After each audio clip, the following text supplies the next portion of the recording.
এখন থেকে নিয়মিত আমাদের কাছে জাপানি শিটের অটোমেটিক ইনকিউবেটরগুলো পাবেন। আসসালামু আলাইকুম, আশা করি সবাই ভালো আছেন। সবাইকে শুভেচ্ছা আমাদের নতুন একটা ভিডিওতে। আজকে আমি দেখাচ্ছি incubator full automatic steel body, আমরা যেটা জাপানি শিট বলি, সেই জাপানি শিট দিয়ে তৈরি। এটা আমাদের রেড কালার একটা ইনকিউবেটর। এটা আমরা বিভিন্ন কালারে করে থাকি, কারণ শিটটা যখন যে কালার পাই সে কালারে করা হয়। এটা দেখাচ্ছি এই মুহূর্তে কোয়েল পাখির সেট আপ। টোটাল 1800 ক্যাপাসিটি, 1200 সেটার ও 600 হ্যাচার। আপনি 7 দিন পর পর 600 করে কোয়েল পাখির ডিম বসাতে পারবেন। Total capacity 1800।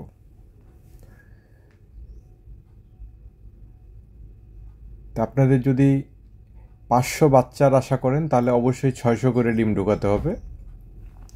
সেই হিসাব করে আমাদের এই ইনকিউবেটরগুলো আমরা তৈরি করে থাকি, যে একটা খামারির যতটুকু চাহিদা ওই ওই হিসাব করে আমরা ইনকিউবেটরগুলো তৈরি করে থাকি। আপনি যদি 7 দিন পর পর 600 করে কোয়েল পাখির ডিম বসাতে চান তাহলে আপনার জন্য এই ইনকিউবেটরটা। এটা হচ্ছে জাপানি শিটের ফুল অটোমেটিক ইনকিউবেটর। এটার প্রাইস হচ্ছে 25,000 টাকা।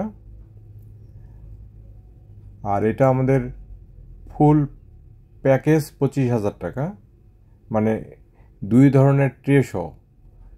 আমাদের এটাতে দেখবেন এখন মুরগির যে হাঁস ও মুরগির ক্ষেত্রে যে ট্রেটা, এটা দিয়ে আমি দেখাচ্ছি। যারা নতুন উদ্যোক্তা তাদের জন্য সহজ হবে বিষয়টা বুঝতে, যে আসলে মুরগি এবং কোয়েল পাখির ট্রেগুলা কিভাবে। এটা অনেকেই মনে করে যে কোয়েলের মেশিনে মুরগির ডিম দেয়া যায় কি না। আসলে আমরা একই ডাইসে এগুলো করি। সেক্ষেত্রে শুধু ট্রেটা চেঞ্জ করতে হয়।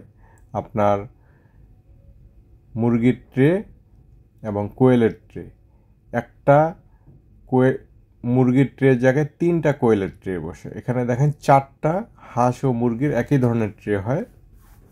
এখানে 400 সেটার ও 200 হ্যাচার। আপনি যদি 7 থেকে 10 দিন পর পর 200 করে ডিম বসাতে চান হাঁস ও মুরগির ক্ষেত্রে, তাহলে আপনার জন্য এই ইনকিউবেটরটা। এটা আমরা 2 ধরনের ট্রে দিয়ে, কোয়েল পাখি এবং মুরগির ট্রে দিয়ে, এটার দাম 25,000 টাকা। আর এটা কুরিয়ারে নিতে হলে কুরিয়ার সার্ভিস চার্জটা যোগ হবে। এটা দেখেন অনেক খোলামেলা, অনেক স্পেস নিয়ে এই ইনকিউবেটরগুলো আমরা করছি। ইনকিউবেটর অনেকেই তৈরি করে, কিন্তু আসলে দেখে নেবেন, ঠিক আছে, দেখে নেবেন এবং পরবর্তী সার্ভিসটা যেন পান। আসসালামু আলাইকুম।